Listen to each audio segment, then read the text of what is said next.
श्रीराम समर्थ श्रीराम भाग 18. 4थ्या अध्यायात भगवान म्हणतात की अर्जुना, कल्पाच्या आरंभी मी हा कर्मयोग सूर्याला सांगितला होता आणि मग परंपरेने त्याला राजर्षींनी जाणलं, मनु, इक्ष्वाकू इत्यादींनी जाणलं. मनुष्य लोकामध्ये हा योग लोपल्यासारखा झाला. मग यावर अर्जुनाला प्रश्न पडला की आपण तर मला माझ्या समोर दिसताय भगवंत, पण आपण असं कसं म्हणता की सृष्टीच्या आरंभी मी उपदेश केला.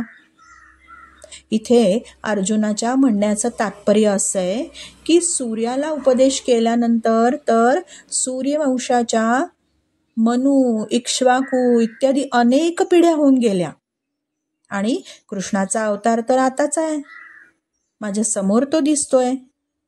मग कृष्णाने सृष्टीच्या आरंभी सूर्याला कसा काय बरं उपदेश केला, हा प्रश्न त्याला पडलेला आहे. अर्जुन कृष्णाचा केवळ भक्तच नाहीये, तर प्रिय असा सखा आहे आणि म्हणून त्यांनी हा प्रश्न सख्यत्वाच्या नात्याने विचारलाय. आणि मित्रालाही कृष्ण भगवंत कसं सख्यत्वानेच समजावून सांगतायत. मित्रत्वाच्या नात्याने आपल्या जन्माचं रहस्य प्रगट करतायत. काय म्हणाले भगवंत?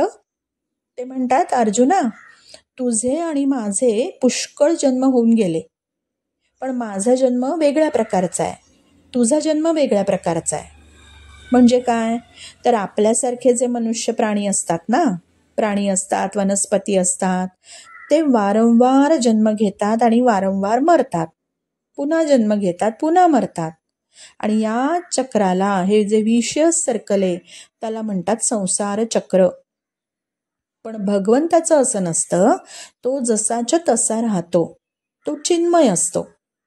मनुष्य मात्र जन्मतात, मग ते बालक अवस्थेत असतात, आधी बाळ असतो ना आपण, मग तरुण होतात, मग वृद्ध होतात, मग मृत्यू पावतात.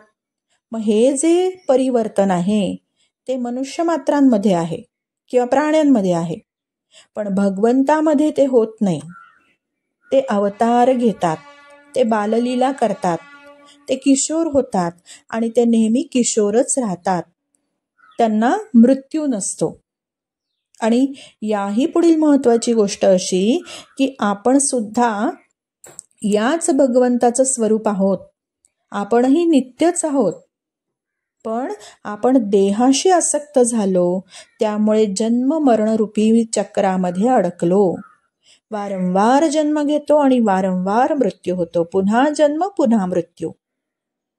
कर्मानी परतंत्र होतो म्हणून जीवाला जन्म मिळतो. तसा भगवंत परतंत्र नाही, तो स्वतंत्र आहे, तो सदैव आहे. सृष्टी नव्हती तरी भगवंत आहे, सृष्टी असतानाही आहे आणि सृष्टी नसल्यावरही आहे. तो सदैव आहे, सर्वत्र आहे, सर्व काळी आहे. श्रीराम समर्थ श्रीराम.